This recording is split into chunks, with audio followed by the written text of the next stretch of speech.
3교시 시작하도록 하겠습니다. 중개보수 시험에 2문제 정도 출제됩니다. 계산하는 거 1문제, 일반적인 내용 1문제에서 2문제 출제됩니다.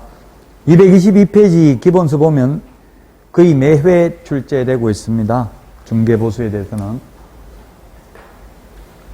자, 중개보수 청구권, 발생, 행사, 소멸. 발생은 중개계약 시 발생합니다. 중개계약이라는 건 우리 집 팔아주세요, 팔아드리겠습니다. 이게 중개계약이죠. 중개계약 시 발생하고요. 행사는 거래계약이 성사되어야 행사할 수 있습니다. 변호사 수임료는 그냥 수임을 할 때 바로 미리 변호사비를 받잖아요. 판결에 승소하든 패소하든. 근데 우리는 계약 성사 못 시키면 못 받습니다. 그 다음에 소멸인데요. 소멸은 개업 공인중개사의 고의 또는 과실로 인하여 그 거래계약이 무효, 취소, 해제된 경우에는 받을 수 없습니다. 그 시험에 어떻게 출제됐냐면 거래 당사자의 이행지체로 계약이 깨진 경우, 즉 매수인이 중도금을 안 줘가지고 계약 깨진 경우는 받을 수 있다 없다? 있다고요. 시험에 나오면. 현실적으로는 받기 좀 어렵습니다. 그 현실적으로는 매수인이 그냥 제가 변심했습니다, 중개보수는 드리겠습니다 이렇게 하는 게 아니라 사기꾼아, 네가 확인 설명을 똑바로 안 해가지고 지금 내 손해입었다, 손해배상 청구하겠다, 오히려 역으로 이렇게 한다고요. 변심을 해놓고도 그럼 개업공개사는 싹싹 빌어야 돼. 중개보수는 안 받을 테니까 제발 봐달라. 오히려 현실은 그렇다는 이야기예요. 이론적으로는 받을 수 있습니다. 개업공개사의 고의과실 없이 거래 당사자의 이행지체로 계약 깨진 경우 받을 수 있다.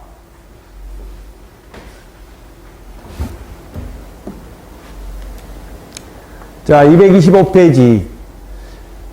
이게 2020년 10월 달에 바뀌었습니다. 중개보수가 주택에 대한 거, 주택이 옛날에는 매매는 최대 0.9, 임대차는 0.8% 범위 내에서 시도 조례로 정했죠. 근데 이게 왜 이렇게 바뀌었냐면은 원래 이게 시도 조례에 있던 내용이 이게 조례로 가는 게 맞다고 원래대로 하면. 근데 정부에서는 빨리 시행을 해야 되는데 일률적으로 조례로 만들으라고 하면 야당 지자체장이 있는 데는 빨리 안 만들고 이래버리면은 혼란이 전국적으로 일치가 안 될 수 있겠죠. 그래서 시도 조례로 가야 되는 내용을, 세부적인 내용을 국토부령으로 정해버린 거예요. 전국적으로 다 시행하도록. 그냥 그래서 이게 다 암기하기는 어렵고요. 이 표가 제가 볼 때는 다 내기는 힘들고, 그냥 대표적인 거 가장 큰 게 15억 이상인 경우에는 매매는 1000분의 7, 임대차인 경우에는 1000분의 6 범위 내에서 시도 조례로 정합니다.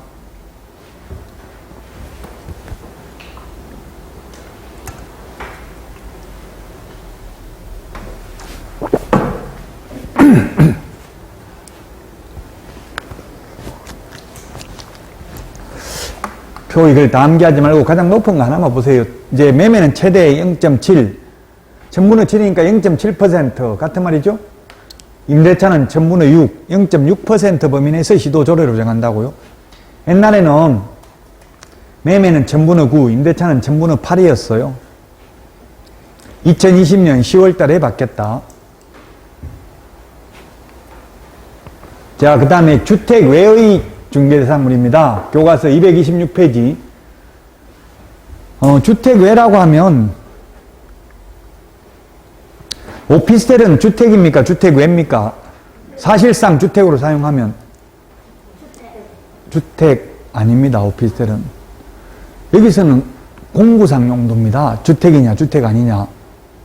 그 시중에 있는 유명 출판사도 이걸 잘못 해석하고 있는데요. 시험에 나온 적은 없습니다. 뭐 사실상 용도냐 이렇게.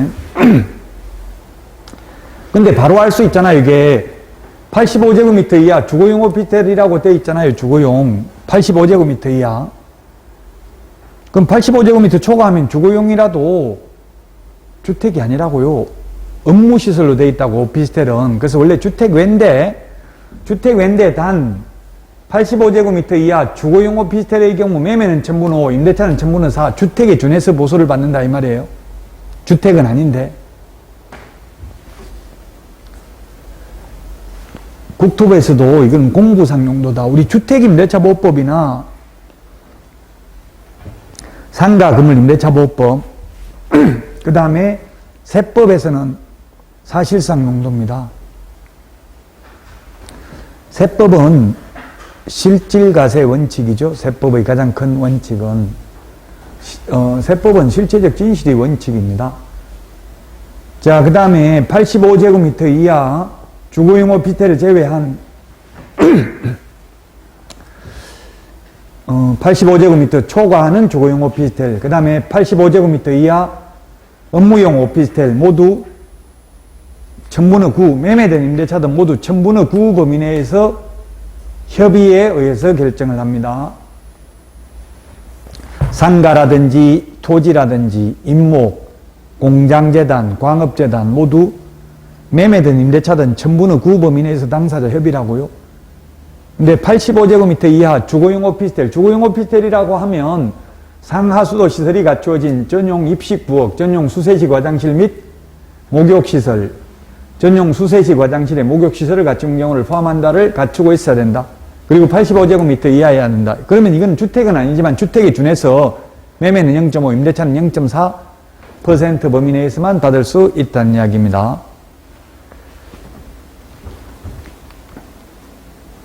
226페이지 상한요율 명시입니다. 이 상한요율 명시는 이게 주택 외, 외자 동그라미 하세요. 주택 외의 경우에만 상한요율을 명시합니다.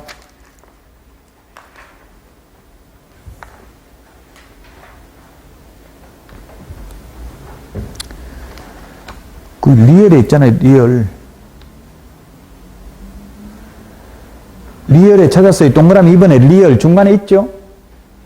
리얼 주택 외자 동그라미 하라고 한 글자 외의 중개상물은 자기가 받고 싶은 금액을 명시해야 된다고요? 그러면 옆에서 0.8이라고 명시해놓으면 나는 0.7, 0.6 자율 경쟁을 유도하려고 이렇게 해놓은 거예요. 주택 외만. 시험에 외자 빼버리고 주택의 경우 이렇게 하면 X입니다. 주택 외의 경우입니다. 자, 그 다음에 적용 기준인데 그 기본수 226페이지 동그라미 3번에 동그라미 기역에 있잖아요. 사무소 기준이라고요. 만약 여러분 사무소가 서울에 있으면 경기도에 있는 아파트를 중개해도 서울시 조례가 정하는 보수를 받는다고요. 중개대상물 기준이 아니라 사무소 기준이다. 우리 프린터 4번, 그래서 프린터 4번에 보면 분사무소에서 중개행위를 했다면 4번의 맨 밑에, 프린터 4번의 맨 밑에 중개보수는 분사무소 시도조례라고 되어 있잖아요. 분사무소에서 중개행위를 했다면 사무소 기준이라고요. 중개대상물 기준이 아니고 사무소 소재지. 예, 사무소 소재지. 중개대상물 소재지가 아니라 사무소 소재지 시도조례가 정하는 보수를 받습니다. 사무소 기준이다. 분사무소에서 했으면 분사무소 기준이 되겠죠. 자, 문제 풀어보도록 하겠습니다. 문제 227페이지 문제. 주택 외 중개상물 보수는 국토부령이 정하는 범위 내에서 시도조례를 정한다. 시도조례 X죠. 시도조례. 주택 외잖아. 외의 경우 국토부령이고 주택이 국토부령이 정하는 범위 내에서 시도조례죠. 주택 외는 국토교통부령이고요. 자, 뭐가 사무소 소재지와 중개대상물 소재지가 다른 경우는 뭘 기준으로 한다고요? 주택 소재지가 아니라 뭐 소재지라고요? 사무소 소재지. 그래서 서울특별시에 중개사무소가 있으면 경기도에 있는 아파트를 중개해도 경기도 조례가 아니라 서울시 조례라고 사무소 기준이라고요. 사무소 기준. 사무소 기준이다. 중개대상물 주택 소재지가 아니라 사무소 기준 시도 조례가 정하는 보수를 받습니다. 자, 그 다음에 주택의 면적이 2분의 1 이상이면 전부 주택에 대한 중개보수를 적용합니다. 기본서 226페이지 맨 밑에 디귿에 있잖아요. 디귿에 226페이지 맨 밑에 디귿.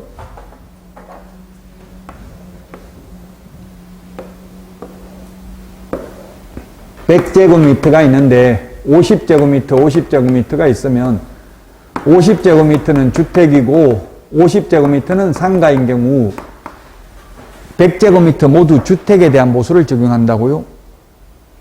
2분의 1 이상, 2분의 1 이상 반대가 2분의 1 이하입니까? 미만입니까? 이상 반대는 미만이죠.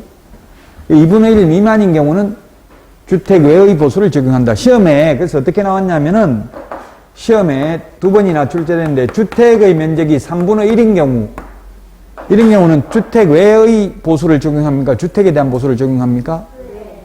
왜죠? 왜? 0.9를 곱해야 된다고요. 시험 문제 계산하는 거 나올 때. 주택의 면적이 3분의 1이라는 것은 주택 외의 보수를 받는다는 뜻이에요. 그래서 헷갈리는 게 시험에 주택이라는 말이 있는데 더 헷갈리죠. 주택이라는 말이 있으니까 차라리 그냥 상가 이렇게 하면 쉬운데 주택의 면적이 3분의 1인 경우 이렇게 하니까 헷갈리는 거예요. 주택의 면적이 3분의 1이라는 건 주택이 아니란 이야기예요. 그냥 상가라고 생각하고 계산하면 됩니다. 2분의 1입니다. 우리 프린트 56번 2분의 1에 동그라미 2번 밑줄을 치놓으세요. 56번에 2분의 1, 3분의 1, 10분의 1, 5분의 1 다 정리해놨잖아요. 그 2분의 1에 동그라미 2번 밑줄 치놓으시라고. 56번 6번 밑에 까만 별표 동그라미 까만 별표 2분의 1 동그라미 2번에 있죠. 찾아서 색칠만 해놓으시고요. 따로 암기 안 해도 시험 볼 때까지 다 알게 돼요. 자동적으로 수업만 들으면. 너무 오버페이스해서 미리 다 알아버리고 나면 수업 듣기가 싫다고. 이거 한두 달 쉬어버리면은 리듬이 깨져가지고 슬럼프가 와요. 굉장히 힘들어요. 그러니까 공인대사법 제 과목은 공부하지 마십시오. 다른 과목 하시고 요거는 그냥 수업만 들어도 80점 제가 받게 해드린다고요. 수업만 안 빠지고 들으면. 근데 쉽지가 않아요. 인터넷 듣는 분들 보면 첫 강하고 마지막 강 조회수가 2배 넘게 차이 나요. 첫 강 듣다가 마지막 강의는 안 듣는 분이 반이 넘는다는 이야기예요. 그러니까 계속 수업은 억지로라도 들어야 돼요. 루틴을 정해야 돼요. 딱 정해진 시간에 이게 계속 들어야 되겠죠. 학원 다닌다 생각하고. 그냥 인터넷으로 듣는 분들도. 자, 227페이지. 판례입니다. 227페이지 맨 위에 양가로 2번 판례 있잖아요. 한도 초과 약정. 아까도 이야기했죠. 초과 부분 전부 무효가 아니라 초과 부분만 무효다. 초과 부분만 무효. 밑줄 치놓으세요. 전부 무효가 아니라 초과 부분만 무효다. 227페이지 맨 위에. 자, 그 다음에 임차권 및 권리금, 시설비의 교환계약을 중개하고 그 사례비 명목으로 포괄적으로 지급받은 금원 중 어느 금액까지가 중개보수에 해당하는지를 특정할 수 없어 한도 초과하여 보수를 받았다고 단정할 수 없다.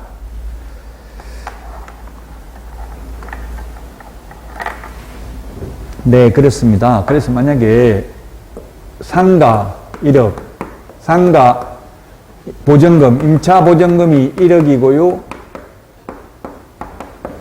권리금이 1억입니다. 이 두 개를 중개해주고 권리금이 보전금보다 더 금액이 큰 경우도 많죠. 자, 그래서 이걸 중개하고 보수를 2천만 원 받았어요. 영수증에 뭐라고 적었냐면은 중개보수 및 권리금 알선 수수료 이렇게 해가지고 2천만 원 받았다고요. 위반이다 아니다 이런 거. 예, 위반이라고 단정할 수 없다. 그럼 법정보수 0.9%니까 얼마입니까? 90만 원 뺀 나머지 금액은 권리금 알선 대가로 봄이 상당하다. 판례는. 근데 만약에 영수증에 중개보수 100만 원 권리금 알선 대가 1900만 원 이렇게 적었으면 위반이죠. 중개보수 90만 원밖에 못 받는데 명시적으로 어디까지가 중개보수고 어디까지가 권리금 알선 대가인지 구분 없다면 위반이라고 볼 수는 없다라는 게 판례입니다.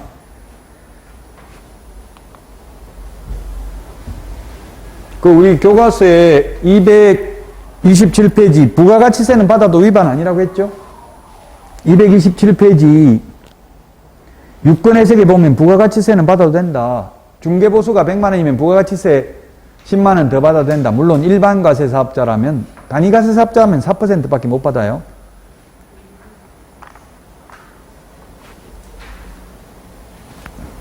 (227페이지) 중개보수 계산. 중개보수 계산입니다. 그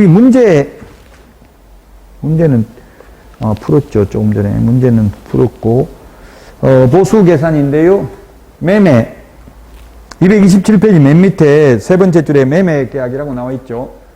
매매는 매매 대금이 기준이 되고요. 이게 시험에 나오는 게 분양권이 나옵니다. 분양권의 경우에는 실제 주고받는 돈이 분양권인 경우 계약금, 중도금, 프리미엄까지 들어간 그 프리미엄까지 계산해서 그 실제 주고받는 돈, 분양가가 5억인데 계약금 5천만 원, 중도금 5천만 원 들어가고 프리미엄이 1억 붙었으면 2억에다 곱하기 요율을 한다고요.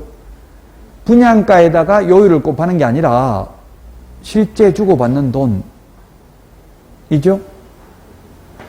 분양가를 기준으로 하는 게 아니라 판례입니다. 이거는 판례. 분양권인 경우는 실제 납입액에 프리미엄을 합산한 금액을 기준으로 한다. 분양가가 5억인데 계약금 5천만 원 들어가고 중도금 5천만 원, 1차 중도금 5천만 원 들어간 상태에서 프리미엄이 1억 붙었으면 2억에다 곱하기 요율을 한다 이 말이라고요. 자, 그 다음에 교환인 경우에는 교환계약인 경우에는 거래 금액이 큰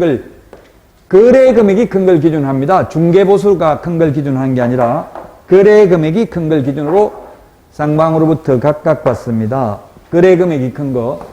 예를 들면 2억짜리 상가와 3억짜리 주택을 교환하는 경우에는 상가는 0.9%까지 받을 수 있으니까 180만 원, 주택의 경우에는 시도조례에 의하면 0.4%거든요. 120만 원입니다. 중개보수가 큰 걸 각각 받는 게 아니라 거래 금액이 큰 걸 기준으로 각각 받는다고요. 그러면 120만 원씩을 각각 받는다고요. 요건 사실 입법의 불비입니다. 제가 국토부 이걸 만든 직원한테 물어보니까 왜 이렇게 됐지 하더라고. 자기도 그냥 중개보수가 크면 당연히 거래 금액이 크면 당연히 중개보수도 큰 걸로 생각했는데 같은 주택끼리면 금액이 큰 게 중개보수도 크잖아요. 이렇게 하나는 주택이고 하나는 상가일 경우는 생각 못했다 하더라고. 만든 사람이. 악법도 법이죠. 어쨌든 그래서 시험에 중개보수가 큰 걸 각각 받을 수 있다 하면 X입니다. 중개보수가 큰 걸 각각 받는 게 아니라 거래 금액이 큰 중개상물 가액을 기준으로 각각 받는다고요. 그럼 이게 3억이 더 크니까 120만 원씩을 각각 받는다. 합계 240만 원이 되겠죠. 자, 그 다음에 3번은 뭐냐면 월세가 있는 겁니다. 보증금 외에 월차임이 있는 경우, 보증금 외에 월차임이 있는 경우입니다. 월세 50만 원에 보증금 500에 월세 45만 원이면 월세 곱하기 100을 합니다. 그러면 4천만 원이 4천만 원이 아니고 5천만 원이죠. 5천만 원. 5천만 원 이상이면 여기다 곱하기 요율을 하면 됩니다. 그런데 보증금 500만 원에 월세가 40만 원이면 곱하기 100을 하면 4,500밖에 안 되죠. 이런 경우에는 곱하기 100을 하는 게 아니라 70을 한다. 그러면 47은 28, 2,800만 원. 그러면 3,300입니다. 만약에 이게 상가라면 0.9%를 받잖아요. 3,300이면 0.9%를 곱하면 상구 27 얼마예요? 29만 7천 원인가요? 29만 7천 원이네요. 근데 만약 5천만 원이면 0.9 상가라면 0.9면 얼마입니까? 45만 원이죠? 그래서 제가 현실적으로 이런 걸 개업공개사한테 주인한테 월세 5만 원만 좀 깎아달라고 이야기 좀 해주세요 하니까 아예 개업공개사 말도 안 하고 절대 안 됩니다. 지금 이거 50만 원 하다가 겨우 깎아가지고 45만 원인데 아예 안 됩니다 하고 물어보지도 않고 잘라버려요. 왜? 5만 원 깎아주는 순간 중개보수가 얼마가 줄어드는 거예요? 15만 3천 원 줄어드는 거죠? 절대 안 해준다고 그래서 사실은 사장들한테 이야기하면서 건물주한테 이야기해가지고 5만 원 깎아주면 중개보수 당신이 해야 될 거 15만 3천 원 줄어들고 하니까 웬만하면 좀 깎아주세요 하면 해줄 가능성도 있죠. 근데 개업공개사가 아예 안 된다 한다고요. 중개보수가 내려가 버리니까. 곱하기 70입니다. 왜 70 하냐 이렇게 논리적으로 설명 좀 해주세요 하던데 규칙을 그렇게 정한 거예요. 원래 다 100이었어요. 근데 인터넷에 자꾸 이거 너무 월세 너무 중개보수 비싸다 이런 게 많이 올라와가지고 70으로 한 거예요. 5천만 원 미만입니다. 이하가 아니라 5천만 원 미만이죠. 미만. 5천만 원 미만인 경우. 자, 그 다음에 동일 세 번 들어가야 됩니다. 동일 세 번 들어가야 됩니다. 동일한 중개상물, 동일 당사자 간의 매매를 포함한 둘 이상의 거래가 동일한 기회에 이루어지는 경우에는 매매에 대한 거래 금액만을 적용한다. 요건 사례가 딱 하나밖에 없습니다.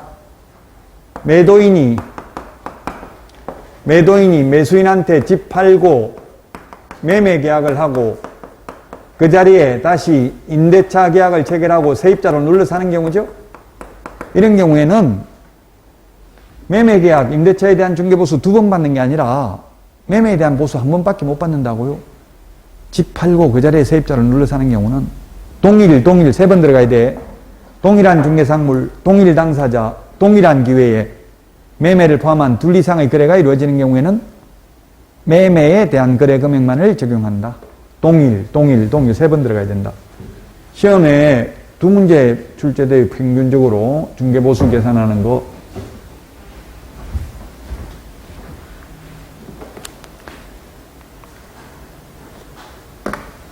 자, 분양권인 경우에는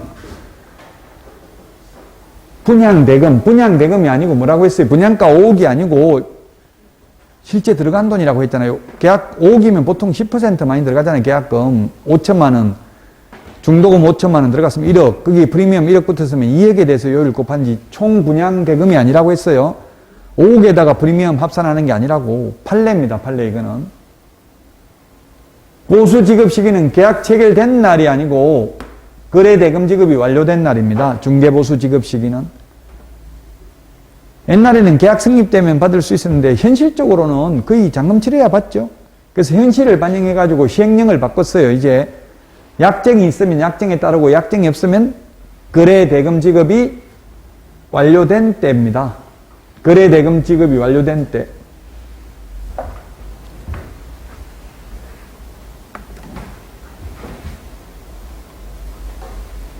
지금 거래대금 지급이 완료된 때, 약정이 없을 때는 거래대금 지급이 완료된 때 문제부터 미리 풀었네요. 아까 문제는 계약 성립된 때라고 했잖아요. X. 거래대금 지급이 완료된 때. 잔금 치러야 중개보수 받을 수 있다고요. 약정 없으면. 보통 근데 확인설명서나 이런 데다가 계약서에다가 계약시 지급하기로 한다 이렇게 하면 손님들이 읽어보지도 않고 그냥 도장 찍어요. 대부분이. 읽어봐야 되겠죠. 계약서 내용을. 그래서 계약서 쓸 때 미리 중개보수도 사실 협상을 하면 다 깎아줘요. 계약하기 전에 계약서 쓸 때는 이미 늦었고요. 계약서 쓰기로 이제 약속하면 쓰기 전에 다른 데는 중개보수 얼마 깎아준다는데 얼마 받을 거냐. 미리 얘기 안 하면 나 다른 데 가서 해야 되겠다. 미안하지만 이러면은 깎아준다고요. 다. 지금 프롭테크 업체들이 지금 중개업소에 지금 3개가 현재 들어와 있어요. 중개보수를 매수인한테만 받는 데도 있고요. 또 중개보수를 50% 깎아주는 데도 있고 어떤 데는 25%만 받는 데도 있어요. 집토스 이런 거 있다고요. 그래서 지금 개업공개사들은 엄청나게 싫어하긴 한데 아마 앞으로 그게 대세가 될 거예요. 막을 수가 없거든요. 이게 정보를. 그러니까 거기는 매물이 넘쳐나는 거예요. 매도인한테는 안 받으니까 매도인들이 스스로 내놓는 거예요. 그런 업체에다가. 좀 웃기는 거는 근데 미국이나 캐나다나 이런 다른 나라는 보니까 매도인한테 받더라고요. 우리나라는 쌍방으로부터 법적으로는 받을 수 있죠. 근데 그런 업체들이 매수인한테만 받고 있더라고요. 제가 볼 때는 매도인한테 받는 게 맞는 것 같아요. 매도인은 보통 남겨서 파니까 중개보수 낼 수 있잖아요. 매수인은 있는 돈 없는 돈 영끌 해가지고 영혼까지 끌어다가 사는데 거기다 중개보수 또 내라고 하면 힘들긴 한데. 자, 부가가치세는 따로 받아도 된다. 보통 일반 재화, 일반 상품은 다 부가가치세가 포함되어 있죠. 우리 밥 10,000원짜리 먹으면 그 부가가치세 포함되어 있잖아요. 근데 중개보수에는 포함 안 돼 있기 때문에 추가로 받아도 된다. 아까 교과서에 있었잖아요. 더 받아도 된다. 부가가치세. 중개보수는 매개중개, 계약을 성사시켜야 받을 수 있습니다. 실비는 계약 성립과 상관없이 받을 수 있습니다. 중개보수는 쌍방으로부터 각각 받는데 실비는 권리관계 등의 확인에 소요되는 실비는 매도, 임대 의뢰인한테 받을 수 있어요. 우리 프린트 52번에 15번에 있죠. 52번에 15번. 52번에 15번. 16번에 조금 전에 했잖아요. 그 계약금 등의 예치권고제도는 매수인이죠. 계약금 등의 예치권고는 매수인이라는 거 이해가 되는데 지금 현실적으로 현업에서 이거 매도인한테 등기사항증명서 발급 비용 받아요, 안 받아요? 현실적으로 안 받으니까 이게 또 시험에 나오면 헷갈린다고요. 근데 이론적으로는 왜 매도인한테 받아야 되냐면 등기사항증명서 발급 비용을 아까도 이야기했지만 민법 판례에 의하면 완전한 소유권을 넘겨주고 잔금을 받는 게 동시행 관계에 있다고요? 그럼 가압류 등이 다 말소되고 등기부가 깨끗하다는 걸 매도인이 스스로 입증을 해야 돼. 등기사항증명서 발급해가지고. 그래서 매도인이 부담한다고요. 그걸 이전하고자 하는 의뢰인. 이론적으로는, 현실적으로 지금 수도권에서는 법무사들이 내주고 있고요. 비수도권 지역은 개업공개사가 내고 있어요. 그 인터넷 등기소 들어가서 발급받는 거 뭐 800원, 열람하면 한 800원 정도밖에 안 하거든요. 돈이 얼마인지는 제가 모른다는 거는 시험에 안 나온다는 얘기. 발급받는 게 다 달라요. 기계로 발급받는 거, 인터넷에 받는 거, 사람한테 받는 거 다 돈이 달라요. 자, 중개보수 전부 약정하는 시기, 약정으로 정하면 되고요. 약정이 없으면 거래 대금 지급이 완료된 때에 받는다고 했습니다. 권리금은 중개보수 계산할 때 포함하지 않는다. 이 말은 뭐냐면 권리금에 대해서는 따로 받아도 된다고요. 권리금은 중개보수가 아니라는 말은 권리금에 대한 알선 수수료를 못 받는다는 게 아니라 0.9%를 초과해서 받아도 상관없다고요. 저는 권리금 알선해주고 10% 받아봤어요. 1억짜리 권리금 알선해주고 10% 1,000만 원 받아봤다고요.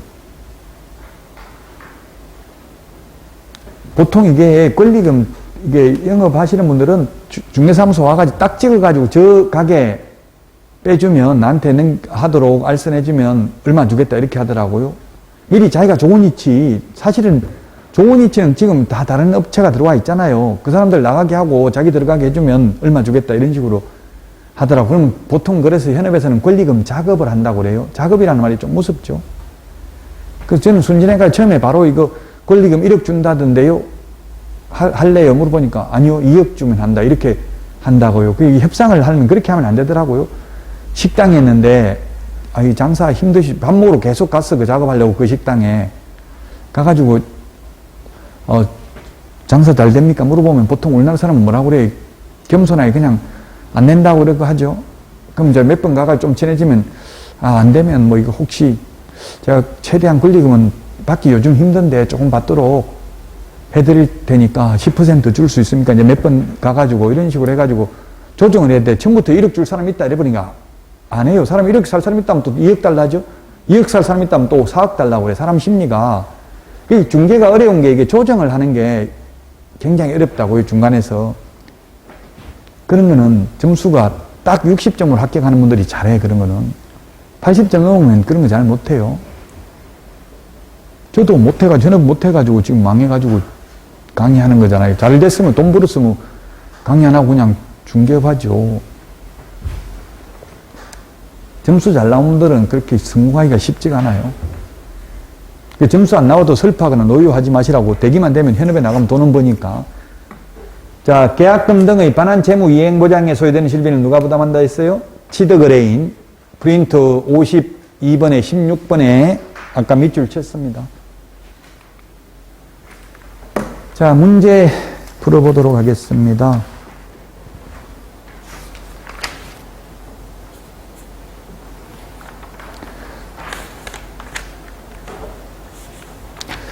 문제 231페이지입니다. 231페이지. 231페이지 있는데 권리관계 등의 확인에 소요되는 실비는 누가 부담한다? 임차인, 매수인이 부담하는 게 아니라 매도인이 부담한다고 했죠. 등기사항증명서 매도인이 떼야 된다고 했잖아요. 소유권이 깨끗한지를 스스로 입증해야 된다고요. 완전한 소유권을 넘겨주고 잔금을 받는 게 동시행관계에 있으므로 그래서 X입니다. 매도, 임대, 의뢰인이 부담을 하게 됩니다.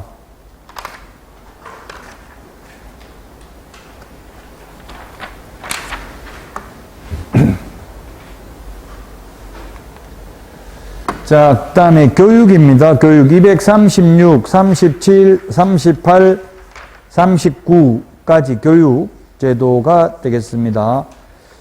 우리 프린터는 53번에 있는 거, 53번에 있는 프린터입니다. 이게 칠판에 있는 게 53번에 있는 프린터입니다. 자, 교육제도가 되겠습니다. 교육제도. 교육이 5개가 있습니다. 교육이 5개가 있는데 연수교육하고 거래사고 예방교육 요 2개는 사후교육이고요. 가운데 있는 3개는 사전교육입니다. 사전교육. 미리 받아야 되는 교육입니다. 미리. 실무교육 개업하기 전에 미리 받아야 되죠. 취직하기 전에 미리 받아야 되죠. 저는 지금 현직 이게 실무교육, 직무교육, 이거 연수교육 강사입니다. 지금 여러분들이 동국대학교 공인중개사 실무교육 치보면 사이트 나오고요. 거기서 제가 한 10강 넘게 강의를 업로드 해놨습니다. 지금은 코로나 때문에 인터넷으로 전국에 어디에 있는 분들이나 다 인터넷으로 들을 수 있습니다.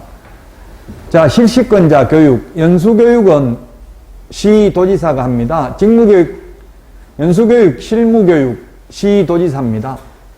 자, 그러면 시험에 5개 중에서 시도지사가 실시할 수 없는 교육은 하면 뭘까요? 5개를 1번, 2번, 5번까지 해서 하면 시도지사가 할 수 없는 교육은 매수신청 대리 실무교육은 법원 행정처장이 지정하는 교육기관입니다. 시험에 법원 행정처장이 지정하는 교육기관인데 지방법원장이 지정하는 교육기관 X로 출제됐습니다.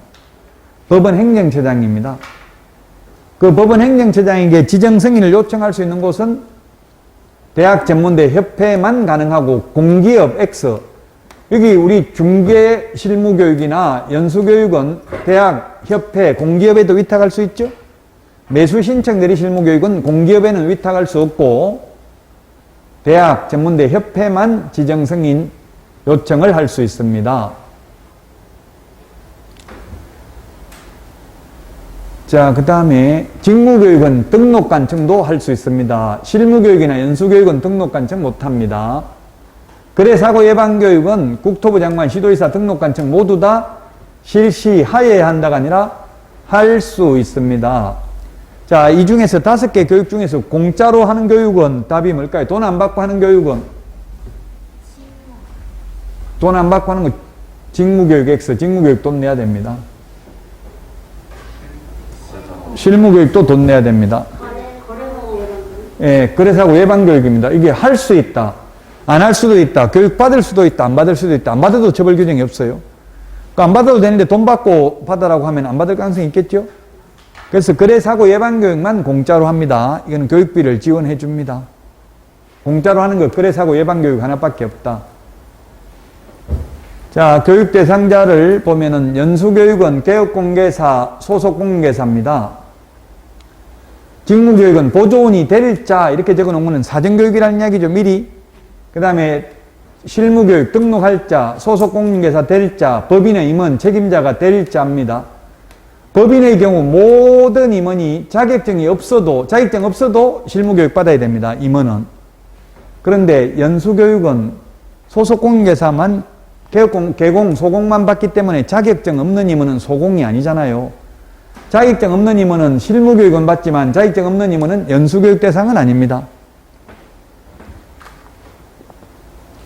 자, 그 다음에 매수신청 대리 실무교육은 대표자만 받습니다. 법인의 경우.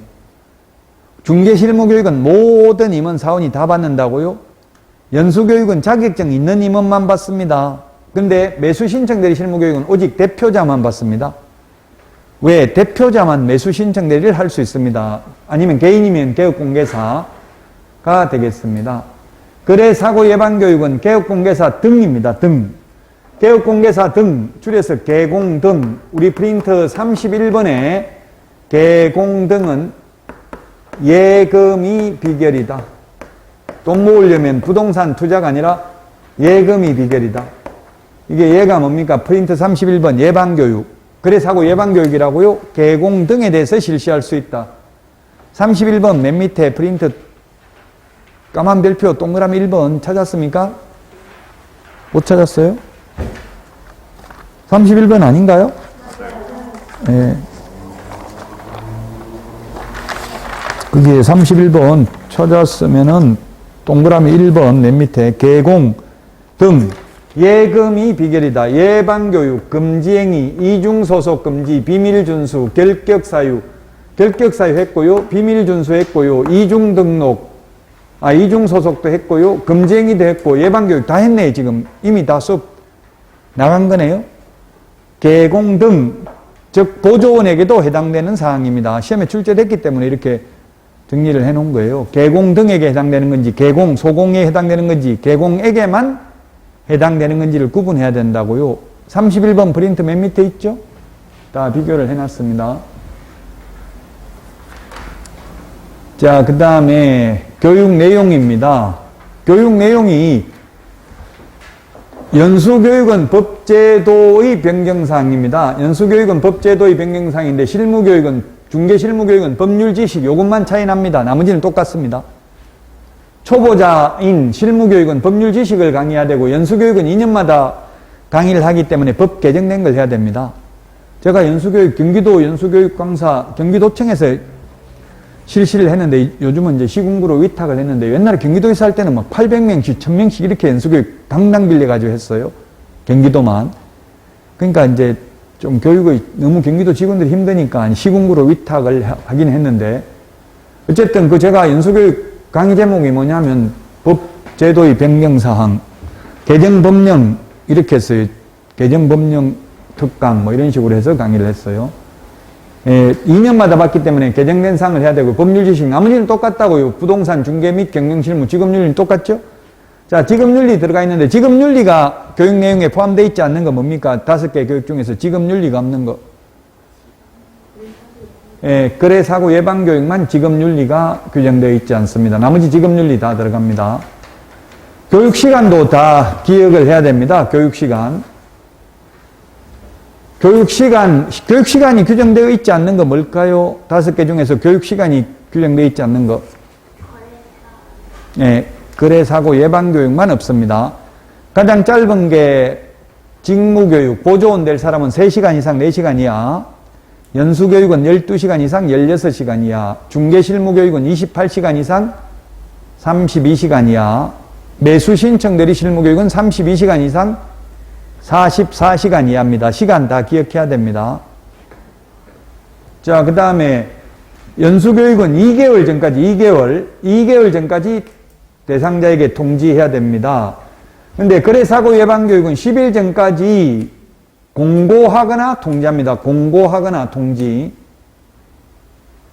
연수교육은 공고 안 하고요. 통지해야 됩니다. 2개월 전까지. 자, 5개 교육 중에서 안 받으면 처벌받는 거 딱 하나밖에 없습니다. 뭡니까? 답은 연수교육 하나만 500만 원 이하가 들입니다. 나머지 처벌 규정 없습니다. 그러면 처벌 규정 없으면 안 받아도 되겠네요? 네, 됩니다. 되는데 취직하거나 개업을 못하죠. 취직하거나 개업하려면 이걸 제출해야 되니까. 연수교육만 500만 원 이하가 들입니다. 거래사고 예방교육 이거는 받아도 되고 안 받아도 되고 교육 실시할 수도 있고 안 할 수도 있는데 제가 교육을 해봤는데요. 많이 참석하겠어요? 안 하겠어요? 교육공개사들? 100% 참석합니다. 100%는 아니지만 90% 이상 참석합니다. 왜냐하면 행정지도를 합니다. 등록관청에서 뭐라고 하냐면 교육받고 반드시 자필로 이름 적고 교재 받아가세요.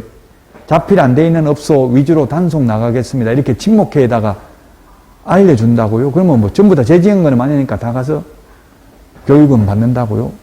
죄를 지으려고 짓는 게 아니라 이 공인중개사법은 100% 지킬 수가 없어요. 무조건 걸고 넘어지면 하나는 위반했을 수밖에 없어요. 그래서 여러분들도 현업에 나가서 단속 떴다 도망가라 문 닫고 이렇게 연락 오면 도망가야 돼요. 저는 죄 지은 거 없다고 생각하고 안 갔더니만 컴퓨터 다 뒤지니까 나오더라고요. 뭐 예를 들면 확인설명서에 공란 빈칸만 하나 있어도 그게 확인설명서 작성 위반이에요. 공란 해당 사항 없음 이런 거라도 적어내야 된다고요? 공란으로 비워놓으면 안 돼요. 왜냐면 공란으로 비워놓으면 의뢰인이 거기다 자기가 유리한 거 적어놓고 네가 적었잖아 하면 나중에 다툼의 여지가 있잖아요. 그래서 공란 해당 사항 없음 계약서도 법에는 없지만 계약서도 쓰고 나면 끝, 이하, 여백 이런 걸 꼭 적어놔야 돼. 이게 법에는 없지만 이하, 여백 해가 이렇게 다른 사람 더 못 적게 이렇게 해놔야 된다고요? 그럼 이 뒤에 끝이라고 했기 때문에 이 뒤에 적은 거는 내가 그 계약 당사자가 적은 게 아니란 이야기예요. 새로 추가했다는 이야기예요. 만약에 새로 추가하려면은 이거 다시 새로 추가했음 하고 또 도장 다 찍어야 되겠죠. 매도인, 매수인, 개업공개사.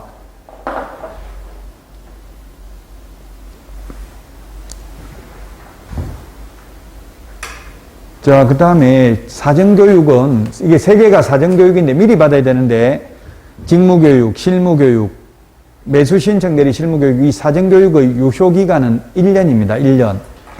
그래서 취직하거나 개업하려면은 교육받고 1년 지나면 다시 교육받아야 됩니다. 1년 지나면. 1년 안에 개업하거나 취직 안 하려면 미리 교육받을 필요 없죠. 1년 지나면 다시 받아야 됩니다. 그리고 중개업을 하거나 취직을 했다가 그만두고 1년 안에 다시 취직하거나 개업하려면 교육받을 필요 없습니다. 중개 실무교육이나 경매 실무교육, 직무교육 다 마찬가지. 유효기간 1년. 현업에서 중개업을 하는 동안은 법이 바뀐 걸 알 수밖에 없어요. 그만뒀다면 1년 안에 다시 개업하거나 취직하려면 실무교육, 직무교육 안 받아도 된다고요.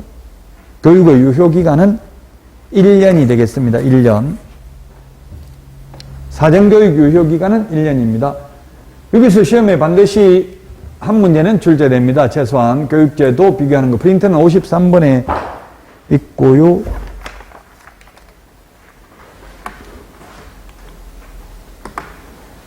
자, 문제 보도록 하겠습니다. 문제 240페이지 맨 위에 문제 있네요. 240페이지 맨 위에 폐업 신고한 후 1년 이내에 다시 취직하려면 실무교육 받는다 안 받는다?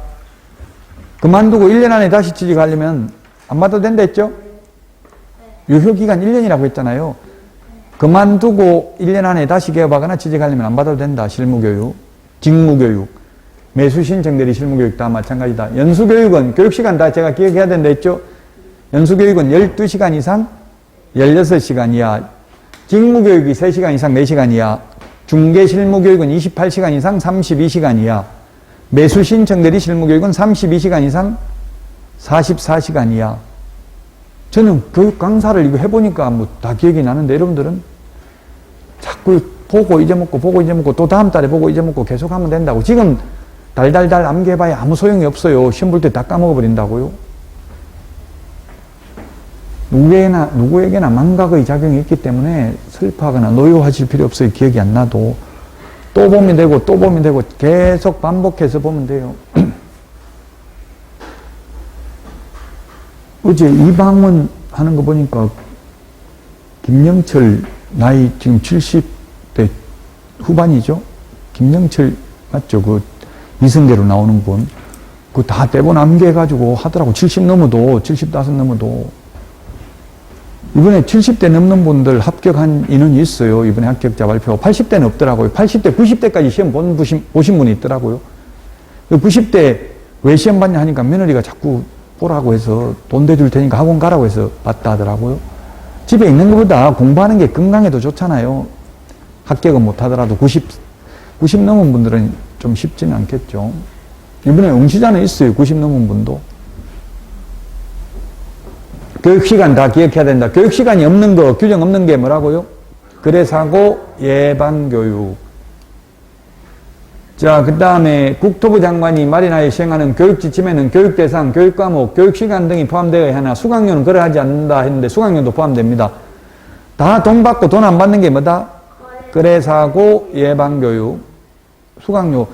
아마 실무교육은 지금 한 13만원에서 15만원 정도 받아요. 법에 얼마 받아라고 이 규정은 없어요. 그러면 전국적으로 거의 똑같더라고요. 협회에서 옛날에 15만원 받았는데 한 만원 깎으니까 다른 기관도 다 따라서 깎고 이렇게 하더라고요.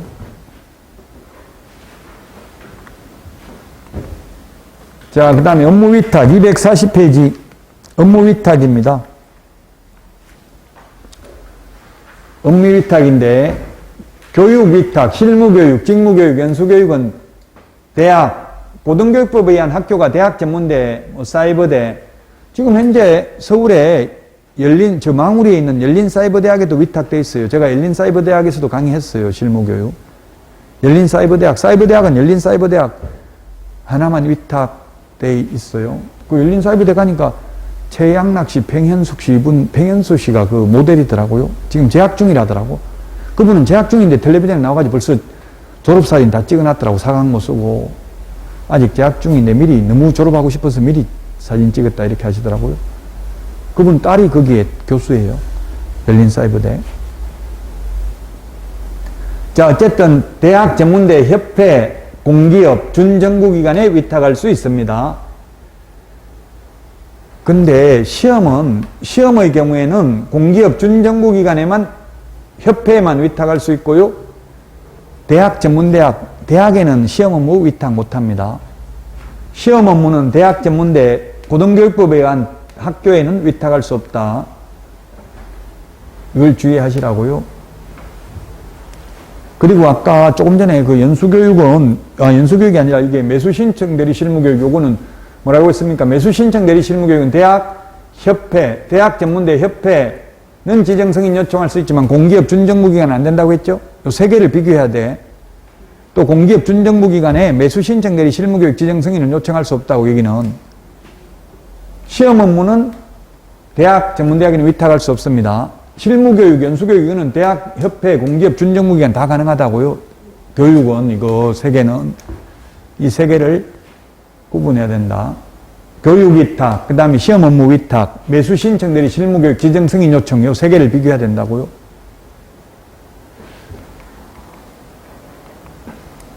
자, 241페이지에 있는데 요거는 시험에 잘 나오지는 않습니다. 강사 요건입니다. 실무교육 강사 요건인데요. 박사학위 소지자. 저는 이 중에 이게 지금 여러 개 해당돼요. 박사학위도 있고, 박사학위가 최고 경력 필요 없어요, 이거는. 경력이 가장 짧아도 되는 것, 박사학위는 경력 필요 없다고요. 그 다음에 7급 공무원 6개월 이상 유경험자입니다. 이게 담당자입니다. 담당 주무관들입니다. 시청에, 서울시청에. 그 다음에 전임 강사 2년 이상 유경험자고요. 그 다음에 석사 3년 이상 유경험자, 변호사 2년 이상 유경험자고요. 주택관리사, 감정평가사, 건축사, 공인회계사, 법무사, 세무사 3년 이상 유경험자입니다. 강의실 면적은 50제곱미터 이상입니다. 강의실은 50제곱미터 이상인데 중개사무소는 면적 제한 없죠? 중개사무소는 면적 제한이 없습니다. 자, 포상금 지급 사유 242페이지고요. 오늘 프린터 포상금 비교하는 거 내드렸죠? 요거는 그냥 파일을 하나 만드세요. 이게 프린터 지금 매주 내드리는데 이게 나중에 되고 또 달라 하는 것보다 OX 문제, 문제 같은 걸 만약 내드리면 문제는 뭐 버려도 됩니다만은 이게 이론 내드린 거는 꼭 그 파일에다 보관해야 되겠죠? 포상금 32회 시험에 오늘 내드린 프린터 이게 32회 시험에 두 문제 나왔어요. 공인중개사법 포상금 한 문제, 부동산 거래 신고 등에 관한 법률 포상금 한 문제 두 문제 나왔다고 이 프린트에서 두 문제가 시험에 나왔다. 각각 공인중개사법에 한 문제, 부동산 거래 신고 등에 관한 법률 한 문제 나왔어요. 그 프린터 여러분들은 오늘 내드린 거 참고로 보시고요. 포상금 지급 사유가 추가됐습니다. 우리 프린터 핵심 비교 정리 프린터는 28번에 있어요. 28번에는 무부양 요 세 개가 있었는데 올해 신설됐다고요. 광시, 공시.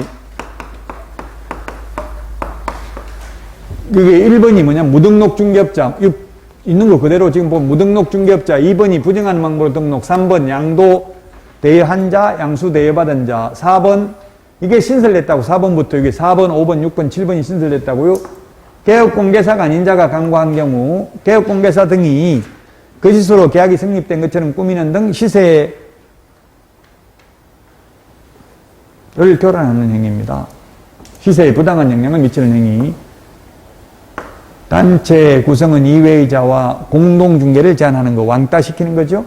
그 다음에 누구든지 시세에 부당한 영향을 미치는 행위를 함으로써 개업공개사 등의 업무를 방해한 자입니다. 요 4개가 신설됐다.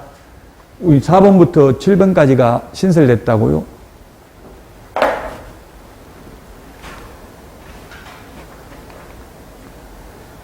자, 포상금 243페이지 243 이게 잘못됐네. 30이 아니라 244네. 244페이지가 잘못됐네요. 자, 포상금은 한 건당 50만원입니다. 공인중개사법에서는 50만원. 지금 처음이니까 공인중개사법만 보고요. 이 프린트는 지금 다음에 또 부동산거래 신고 등에 관한 법률 볼 때 같이 보시면서 비교하면 돼요. 자, 그 다음에 포상금 지급에 소요되는 비용을 100분 50, 즉 50% 국고에서 보조할 수 있다. 국고 동그라미 국고에서 보조할 수 있는데 시험에 협회에서 보조할 수 있다. 등록관청이 보조할 수 있다. X 이런 식으로 출제를 했습니다. 50%는 국고에서 보조할 수 있습니다. 최대 50%입니다. 2분의 1이죠. 최대 50%나 2분의 1이나 같으니까 거기 우리 프린트 56번에 2분의 1에 동그라미 10번에 보면 포상금 국고 보조 비율 50%네 이렇게 돼 있잖아요. 50%나 2분의 1이나 뭐 100분의 50이나 같은 말이죠. 찾았습니까? 2분의 1에 동그라미 10번 찾았어요? 밑줄 치세요. 56번 프린터 2분의 1에 동그라미 10번 찾으셨죠? 자, 그 다음에 포상금은 행정기관에 의해서 발각되기 전에 신고해야 됩니다. 발각되기 전에. 발각된 후에 하면 안 되겠죠, 신고? 공무원이 이미 다 발각해놨는데 신고해봐야 소용없어요. 발각되기 전에 해야 되고요. 발각된 후 하면 X. 등록관청이나 수사기관에 신고 또는 고발한 자에게 그 신고 또는 고발 사건에 대하여 검사가 공소제기 또는 기소유예 결정을 한 경우에 하나여 지급한다. 여기 하나 빠졌네요. 등록관청, 수사기관, 그 다음에 부동산 거래 질서 교란행위 신고센터, 신고센터에 해도 됩니다. 신고센터. 부동산 거래 질서 교란행위 신고센터에 해도 됩니다. 등록관청이나 신고센터에 신고해도 되고 수사기관에 고발해도 됩니다. 아까 부동산 거래 질서 교란행위 신고센터 있었죠? 국토부 장관이 신고센터 설치 운영할 수 있었고 한국부동산원에 위탁되어 있다고 했잖아요. 현재.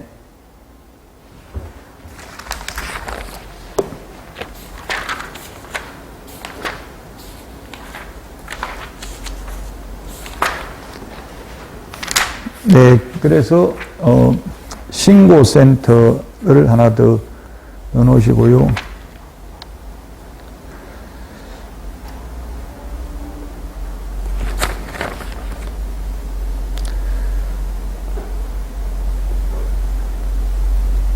거기 우리 교과서 243에 243에 양가로 2번에 동그라미 1번 중간에 보면 그 세 번째 줄에 포상금 지급권자는 등록관청이기 때문에 수사기관 또는 부동산거래 질서 교란행위 신고센터, 부동산거래 질서 교란행위 신고센터 밑줄 치놓으시라고요.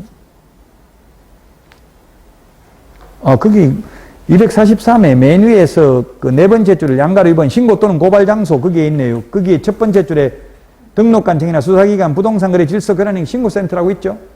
그 밑줄 치시라고. 우리 교과서가 정확히 되어 있고 저는 이게 신고센터가 빠졌네 이게 지금. 부동산거래 질서 교란행위 신고센터에 신고해도 된다고요. 등록관청에 해도 되고 수사기관에 고발해도 됩니다. 자, 그러면 검사가 공소제기 또는 기소유예 결정을 한 경우에 하나요. 공소제기, 기소유예입니다. 그래서 불기소 처분, 무혐의 결정, 공소권 없음, 기소 중지되면 포상금 못 받습니다. 검사 손에 달려 있습니다. 기소라는 것은 공소제기, 소송을 제기하는 거거든요. 기소하고 같은 말입니다. 기소는 소송을 일으킨다는 말이고요. 재판에 넘기면 포상금 받는다고요. 판사가 무죄 선고해도 포상금 받는다. 판사가 무죄 선고해도 포상금 받는다. 그러나 검사가 무혐의 결정하면 포상금 못 받습니다. 그만큼 검사가 우리나라에서는 파워가 있습니다. 포상금 지급 신청서는 아까 우리 교과서에 있었잖아요. 등록관청에 제출해야 되지 수사기관이나 부동산거래 질서 교란행위 신고센터에 제출하면 포상금 안 되죠? 지급 신청서는 등록관청에 제출해야 된다. 신고나 고발은 등록관청, 신고센터, 수사기관 어디에 하든 상관이 없다.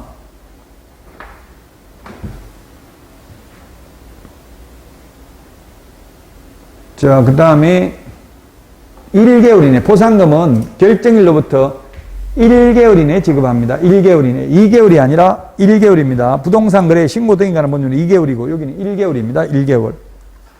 1개월 이내에 포상금 지급합니다. 프린트 45번에 동그라미 3번. 45번에 동그라미 3번. 그 다음에 38번에 프린터 38번에 동그라미 3번. 38번에 동그라미 3번은 신고법이라고 되어 있죠. 부동산 거래 신고 등에 관한 법률은 2개월, 접수된 날로부터 2개월. 공인중개사법에서는 결정일로부터 1개월 이내에 지급을 해야 됩니다. 2인 이상이 공동으로 신고한 경우에는 균등하게 배분합니다. 두 명이 같이 오면 50만 원씩 각각 지급하는 게 아니라 25만 원씩 나눠준다고요. 다만 한 명이 40만 원 받고 한 명은 10만 원 받겠다고 하면 배분 방법에 관해서 합의를 해오면 합의된 방법에 따라 지급합니다. 2건 이상이 접수된 경우에는 최초로 신고 또는 고발한 자에게 지급합니다. 최초로. 그래서 시험에 출제했다고 2인하고 2건 이걸 반대로 냈다고요. 시험에 어떻게 냈냐면 2건 이상 신고 고발이 접수된 경우는 균등하게 배분한다면 X죠. 한 달 전에 접수되고 한 달 후에 접수됐으면 먼저 접수된 거 이미 포상금 받았으면 끝이라고요. 또 뒤에 온 사람 안 준다고요. 근데 같이 동시에 2명 이상이 오면 균등하게 배분합니다. 2인 이상은 균등 배분, 2건 이상이 접수되면 최초로 신고 고발한 자에게만 지급합니다.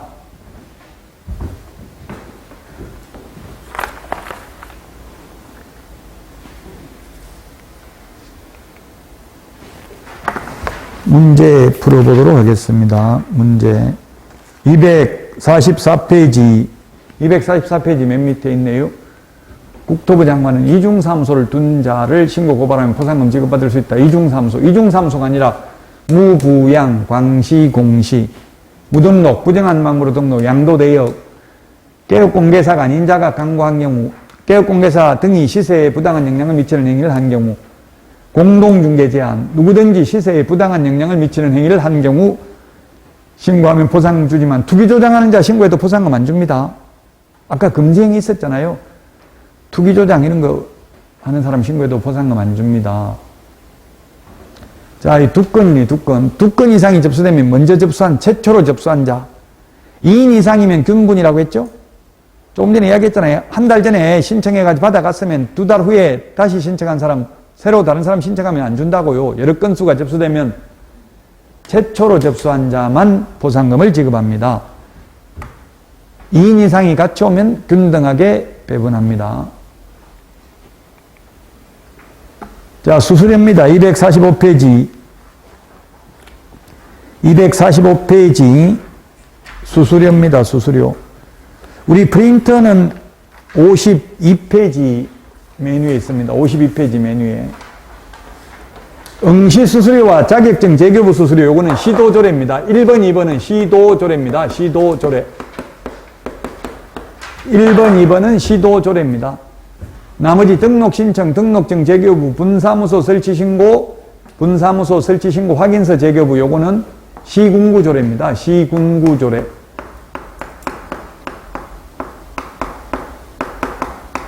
그 다음에 자격증 재교부는 수수료 내는데 처음 교부할 때는 수수료 안 낸다고요? 지금 자격증 교부하고 있거든요. 32회 합격하신 분들. 공짜로 줘요. 이미 응시수수료 냈잖아요. 근데 분실해가지고 재교부 받으려면 수수료 내야 됩니다. 지금 보니까 서울이나 경기도나 전부 택배로 다 받을 수 있더라고요. 택배비 2,500원 선불로 내도 되고 아니면 착불로 받으면 돼요. 그 큐넷에 들어가서 신청하시면 돼. 굳이 갈 필요 없을 것 같아. 서울시청까지 가는 것보다 택배로 받는 게 더 편하다고요. 저는 옛날에 가보니까 옛날에는 참 웃겼어요. 한 3시간 줄 서가지고 있어서 새벽부터 다 와 있더라고. 뭘로 빨리 받으려고 그러는지. 9시부터 준다는데 6시부터 줄 서가지고 있더라고요. 받으려고. 옛날엔 택배가 없었거든요. 그러니까 너무 제가 옛날에 99년도 저는 받을 때 그렇게 했거든요. 요즘은 다 택배로 받을 수 있어요. 합격자 발표하고 나면 바로 그 큐넷에 들어가서 신청하면 됩니다. 택배 신청. 자, 그 다음에 자격증 교부는 수수료 안 내고 재교부는 수수료 낸다. 이게 시험에 잘 나와요. 처음 교부할 때는 공짜로 줍니다. 자, 업무 위탁, 시험 또는 자격증 재교부 업무를 위탁한 경우에는 위탁받은 자가 위탁한 자의 승인을 얻어서 결정 공고하는 수수료를 내야 됩니다. 지금 현재 우리 시험 응시하면 28,000원 내잖아. 1, 2차 같이 보면. 원래는 시도조례라고 돼 있잖아요. 시험 응시 수수료 시도조례거든요. 원칙은. 근데 산업인력공단에 위탁돼 있잖아요. 시도지사가 위탁을 했죠. 위탁받은 산업인력공단이 위탁한 시도지사의 승인을 얻어서 결정 공고하는 수수료가 28,000원이라고요. 시험에 28,000원 이게 절대 안 나옵니다. 그냥 말로 나온다고. 위탁받은 자가 위탁한 자의 승인을 얻어서 결정 공고하는 수수료입니다. 우리 프린터는 52번에 동그라미 9번에 있잖아요. 52번에 동그라미 9번. 52번에 동그라미 1번부터 9번까지 한 거예요.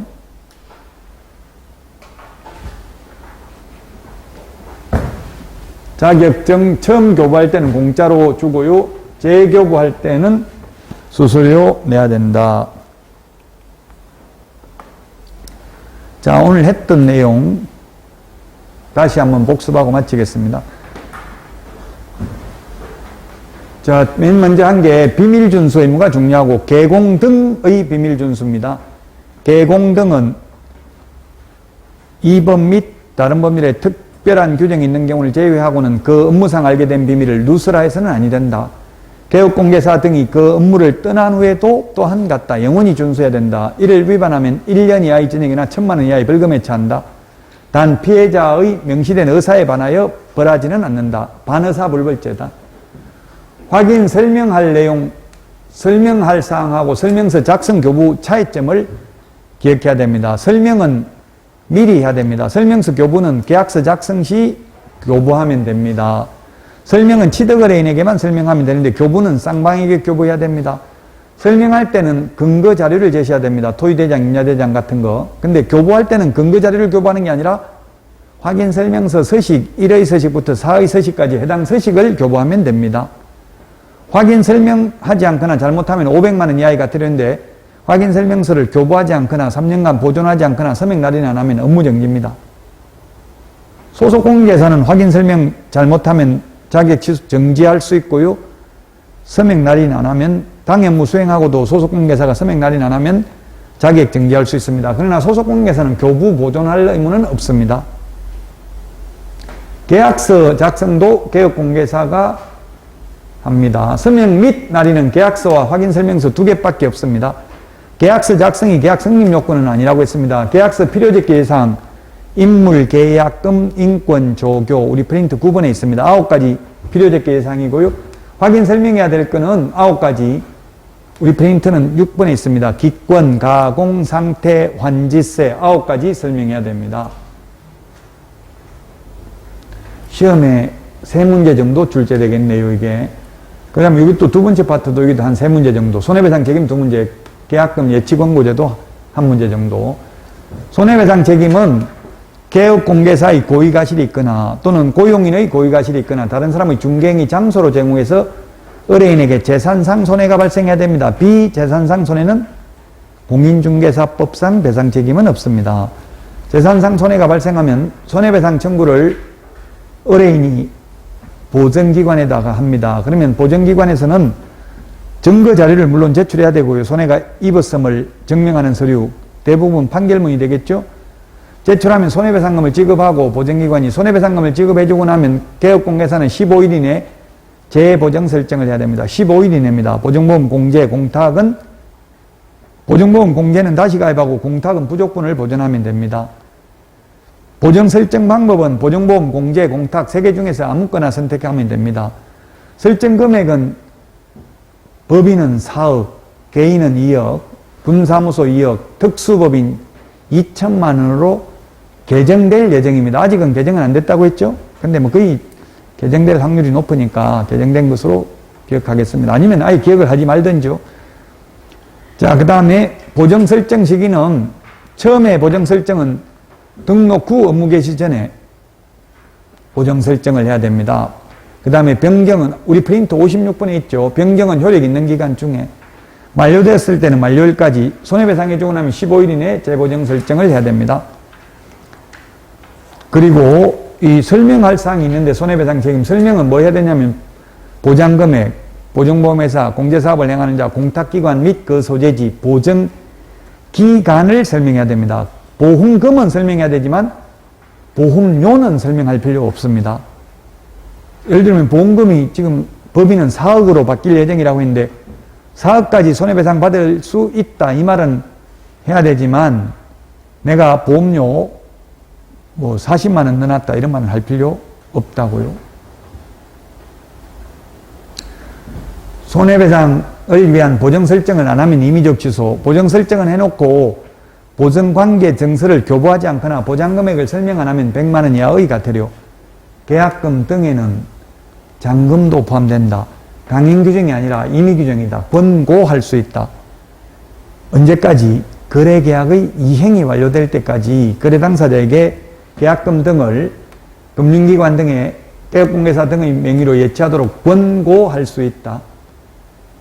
그래서 우리 프린터는 16번 맨 밑에 있나요? 그 예치 명의자, 예치기관, 반환보증서 발행기관, 그 다음에 계약금 등을 구분해서 기억해야 된다. 금지행위는 시험에 한 문제에서 세 문제 정도, 중개보수 두 문제 나오니까 여기도 세 문제네요. 오늘 한 게 중요하네. 세 문제, 9문제. 10문제 정도는 되겠네요. 여기서도 포상금 작년에 올해 32회 때 2문제 나왔습니다. 포상금이. 교육도 한 문제 반드시 나오죠. 그럼 2문제, 나머지에서 한 문제 나오면 3문제. 오늘 하는 게 최소한 10문제 이상 나오는 중요한 파트입니다. 금지행위, 우리 프린터 11번 매무수거 관직상투 시공시라고 적어놨습니다. 개업공개사 등입니다. 등. 개업공개사 등인데 맨 마지막에 있는 누구든지 시세에 부당한 영향을 미치는 행위는 개업공개사 등 아니죠? 누구든지입니다. 그는 누구든지. 금지행위하면 등록을 취소할 수 있고 취소 안 하면 업무 정지할 수 있고 소속 공인회사가 금지행위하면 자격 정지할 수 있습니다. 매무수거는 1년 이하의 전액이나 1,000만 원 이하의 벌금, 관직상투 시공시는 프린터 11번 3년 이하의 전액이나 3,000만 원 이하의 벌금입니다.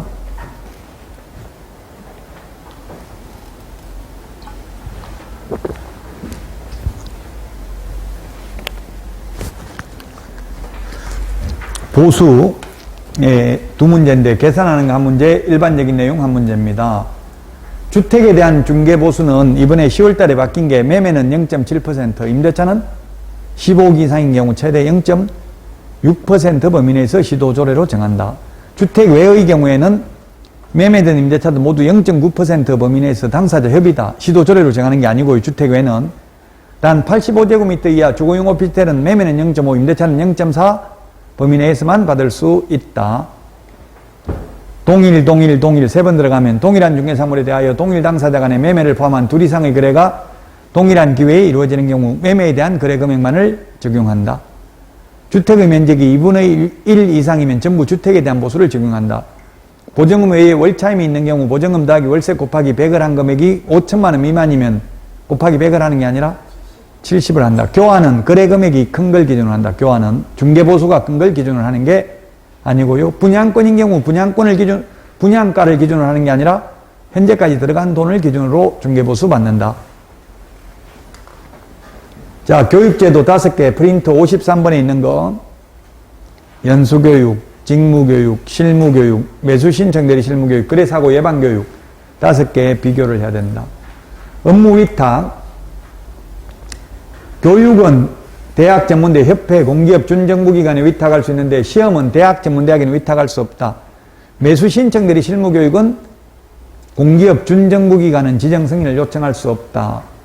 포상금, 공인중개사법상 포상금, 부동산 거래 신고 등에 관한 법률상 포상금, 파파라치 제도입니다. 이게 포상금이. 여기서도 시험에 반드시 출제되고요. 그 다음에 수수료 내는 것, 응시수수료, 자격증 재교부 수수료는 시도조례고요. 나머지는 시군구조례입니다. 6가지 있었고요. 국토부 장관이 직접 시험을 시행하는 경우는 국토부 장관이 결정 공고하는 수수료 내야 됩니다. 위탁된 경우에는 위탁받은 자가 위탁한 자의 승인을 얻어서 결정 공고하는 수수료 내야 됩니다. 오늘 한 거 중요합니다. 최소한 10문제 이상 나옵니다. 시험에. 많이 나오면 12~13문제까지 나올 수 있어요. 오늘 한 게. 변명 중에서 가장 어리석고 못난 변명은 시간이 없어서라는 변명이다. 시간 아직 많이 남아 있습니다. 그냥 너무 무리는 하지 마시고요. 공인중개사법은 여러분들 수업만 안 빠지고 착실히 들으면 무조건 제가 80점은 책임지도록 하겠습니다. 건강관리 잘 하시고 다음 주에 찾아뵙도록 하겠습니다. 수고하셨습니다.